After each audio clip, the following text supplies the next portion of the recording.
বৰঘাট গাঁও পঞ্চায়তৰ 7 নম্বৰ মই ইয়াতে আছোঁ আঠজন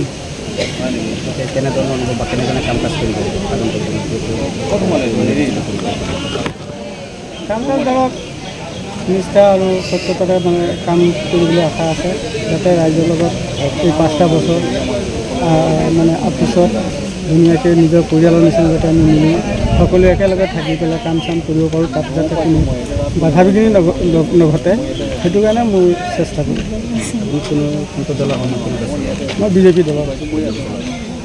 প্ৰথমবাৰ অৱগত আছিলোঁ মই সভাপতি হিচাপে এইবাৰ প্ৰথম নিৰ্বাচিত হৈছোঁ মই বিজেপি কৰি বহুত আগ্ৰহ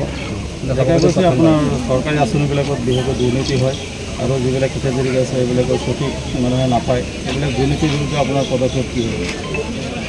সেইটো মই তদন্ত কৰিম যাতে আগে পিছে কি হৈছে নহয় সেইটো চাম আৰু মোৰ ফালৰ পৰা যাতে কোনোদিন দুৰ্নীতি বস্তুটো নাহে কোনো যাতে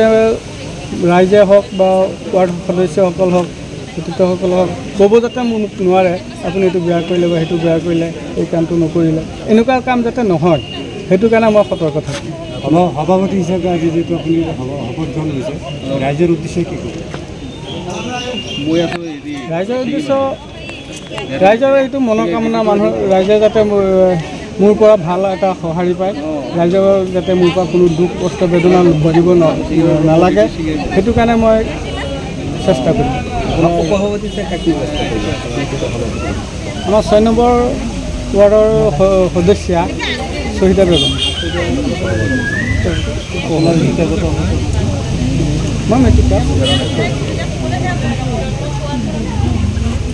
মই গেৰুৱা গাঁও পঞ্চায়তৰ লগতে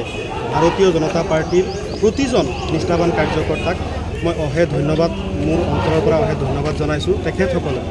দিনে ৰাতিয়ে কষ্টৰ বিনিময়ত আজি এই গেৰুৱা গাঁও পঞ্চায়তৰ নিচিনা কংগ্ৰেছৰ এসময়ত দুৰ্গ যি গাঁও পঞ্চায়ত আছিলে সেই দুৰ্গ আমি কহাই এইবাৰ গেৰুৱা গাঁও পঞ্চায়ত প্ৰথমবাৰৰ বাবে আমি ভাৰতীয় জনতা পাৰ্টিৰ নেতৃত্বত গাঁও পঞ্চায়ত দখল কৰিছোঁ আজি আমাৰ 8 গৰাকী মেম্বাৰে আমাৰ সভানেত্ৰীক সমৰ্থন দিছে খালিদা বেগম মই তেখেতৰ হাজবেণ্ড যিহেতু আপোনাৰ চৰকাৰ ফলীয়া আপোনালোকে পঞ্চায়ত দখল নিশ্চয় আমাৰ গেৰুৱা গাঁও পঞ্চায়তৰ বিশেষ কেইটামান গুৰুত্বপূৰ্ণ কাম কৰিবলগীয়া আছে বিশেষকৈ আমাৰ গেৰুৱা গাঁও পঞ্চায়তত